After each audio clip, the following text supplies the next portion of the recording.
Rapanoratra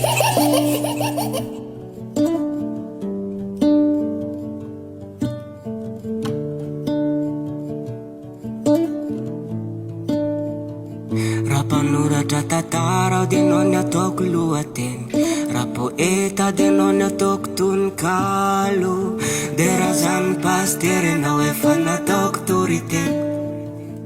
dia raha nanika bara ianao nataoko sasiteny, raha mpangataka dia anao le olona nandalo,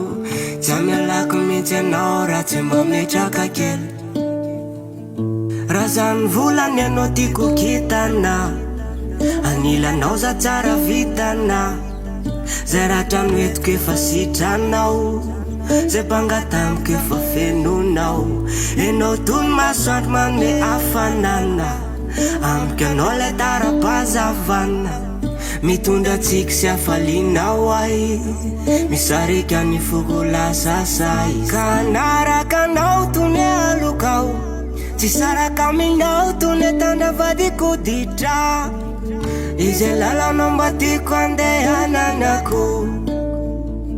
ka naraka anao toy ny alokao, tsy saraka aminao,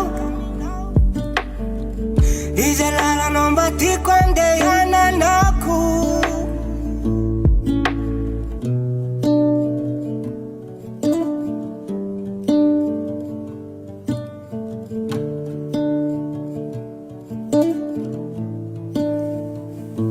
Raha toka-panao ara ianao nataoko sariteny, raha poeta dia anao ny ataoko tononkalo,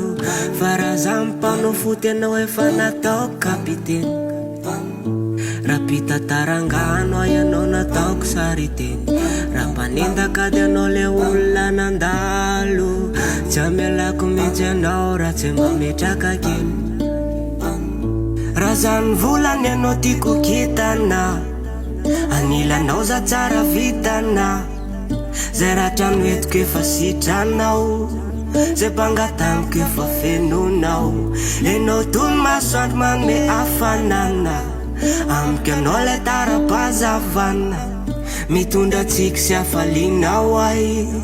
misarika ny foko lasa say, ka naraka anao toy ny alokao, tsy saraka aminao toy ny tandravadiko ditra, izay lalanao mba tiako andehananako, ka naraka anao toy ny alokao, tsy saraka aminao, izay lalanao mba tiako andehananako.